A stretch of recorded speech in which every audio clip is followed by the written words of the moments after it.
நீ இருக்கிறியே ஓல கொட்டாயா, சும்மா நடக்கிறியே தவள கொட்டாயா, மஜாவாயி நிக்கிறிய பஞ்சு மிட்டாயா. நான் அவர் வேலை உசுரா வச்சிருக்கேன். அது அவராண்ட கொஞ்சம் எடுத்து சொல்லுங்க.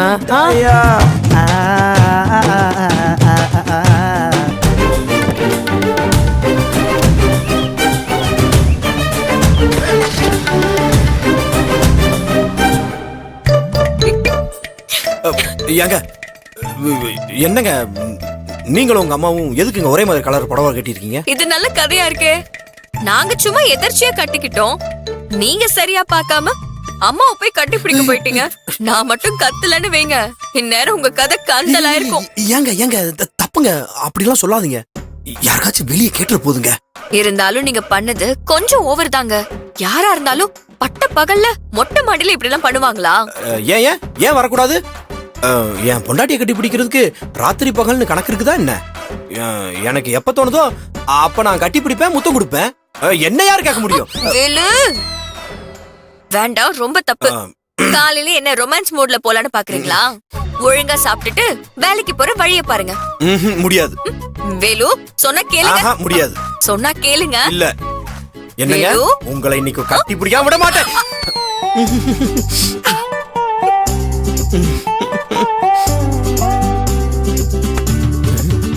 என்ன இடுப்பு இவ்வளவு பெருசா இருக்கு? மாமா மாமா மாமா மாமா ஒண்ணு இல்ல மாமா, என்ன மன்னிச்சிருக்க மாமா, மன்னிச்சிருக்க.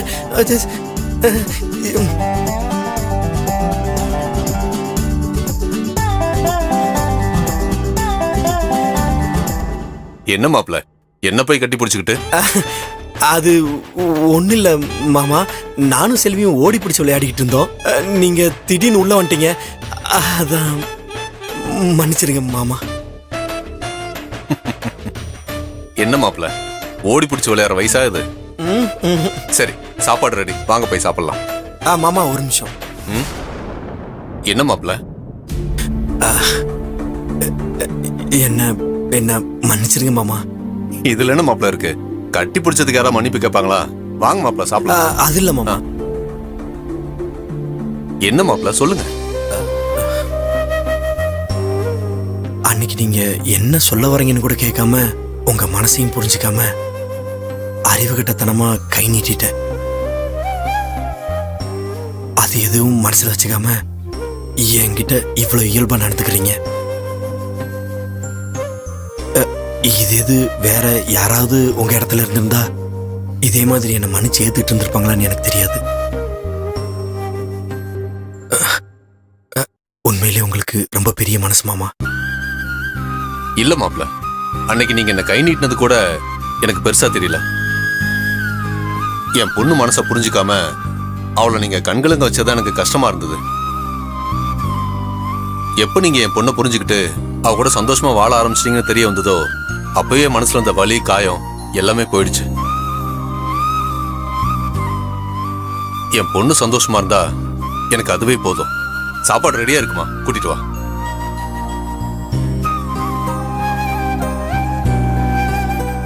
என்ன உங்க மாமனார் கூட சமாதானம் ஆயிட்டீங்களா?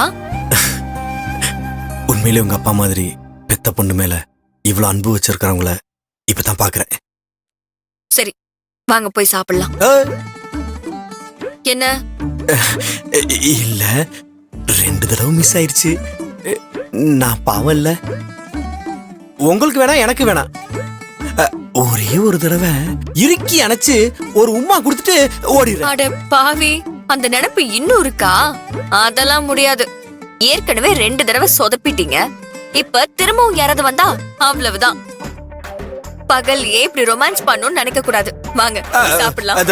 செல்வி செல்வி செல்வி, எனக்காக கொஞ்சம் மனசு இறங்க கூடாதா? அதெல்லாம் ஒண்ணு இறங்க கூடாது. ஏங்க ஏங்க ஏங்க,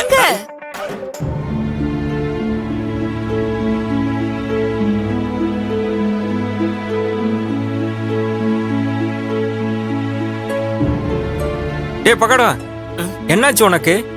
எப்பவும் கலகலப்பா இருப்ப, இன்னைக்கு ஏதோ யோசனையில இருக்க? அதெல்லாம் ஒண்ணும் இல்ல மாஸ்டர்.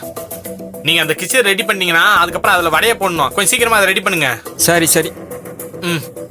டே பக்கோடா, உன் நண்பன் அதான் நம்ம வேலு கோயிலுக்கு போயிட்டு வந்துட்டான் போல இருக்கு. ஆமா வந்துட்டான். இப்ப என்ன அதுக்கு? அது இல்லப்பா, தினமும் ஹோட்டல் வேலையை நம்மளே எடுத்து போட்டு செய்றோம். இன்னைக்காவது அவன் வருவானா இல்லையான்னு தெரிஞ்சுக்கலான்னு கேட்டேன். ஆமா, அப்படியே இதுக்கு முன்னாடி எல்லா வேலையும் இழுத்து போட்டு செஞ்சு கிழிச்சிட்டாரு. இன்னைக்கு வேலை கொஞ்சம் குறைச்சி செய்யறதுக்கு. வேலு வந்தாலும் வரலனாலும் நாள் முழுக்க உட்காந்து காய்கறத நறுக்க போற, நறுக்காத. டேய், அண்ணன் வந்துட்டாருன்னு நினைக்கிறேன். பேசாம இருங்க.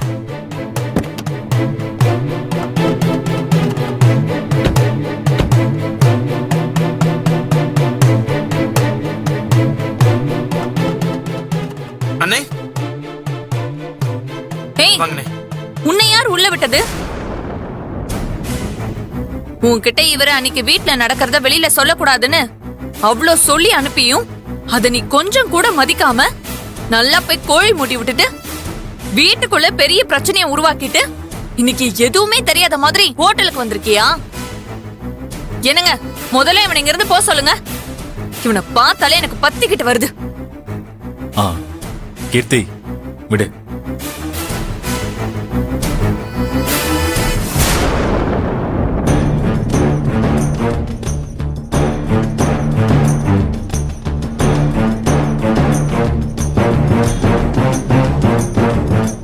பக்கோடா, அண்ணே வேலு இன்னும் வரலையா?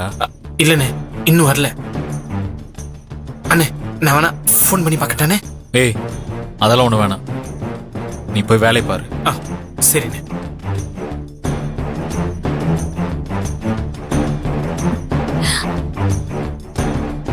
என்னங்க, அந்த பக்கோடாவை விடு கீர்த்தி. இப்ப அதுவா முக்கியம்? இந்நேரத்துக்கு ஹோட்டலுக்கு வந்து வேலையை ஆரம்பிச்சிருக்க வேண்டிய வேலை இன்னும் ஹோட்டலுக்கு வந்து சேரல. இனியும் அவன் வருவானா மாட்டானான்னு எனக்கு ஒண்ணுமே புரியல. இதுல என்னங்க சந்தேகம்? நிச்சயம் அவர் இனிமே ஹோட்டலுக்கு வரப்போறதே இல்ல. ஆமாங்க, உங்க தம்பியே ஹோட்டலுக்கு வரணும்னு நினைச்சாலும் அந்த செல்வி அவரை ஹோட்டலுக்கு அனுப்பி வைப்பாளான்னு கொஞ்சம் சந்தேகமா தான் இருக்கு. இப்ப அவர் இருக்கிற இடமே வேற.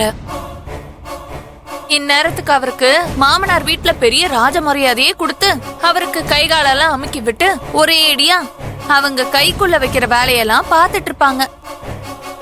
அப்புறம் எப்படிங்க அவரை ஹோட்டல் சமையல் வேலையை பார்க்கலாம் அனுப்புவாங்க? இங்க பாருங்க, இவ்ளோ நாள் உங்க தம்பி உங்க கைக்குள்ள இருந்தாரு. இன்னைக்கு உங்க கையை மீறி போய் அந்த செல்வியோட கைக்குள்ள பொட்டி பம்பா அடங்கி போயிட்டாரு. இனிமே முன்ன மாதிரி வேலு இருப்பாருன்னு நினைக்கிறது உங்களுக்கு தாங்க சங்கடம். பேசாம நீங்க யார பத்தியும் யோசிக்காம மனசை திடப்படுத்திக்கிட்டு நம்ம ஹோட்டல் வேலைய, அதான் இங்க ஆளுங்க 3 பேர் இருக்காங்கல்ல, அவங்களெல்லாம் வச்சு நம்ம பாத்துக்கலாம். உங்க கூட நான் இருக்கேன், நான் பாத்துக்கிறேங்க. நீங்க எதுக்குமே கவலைப்பட வேண்டாம்.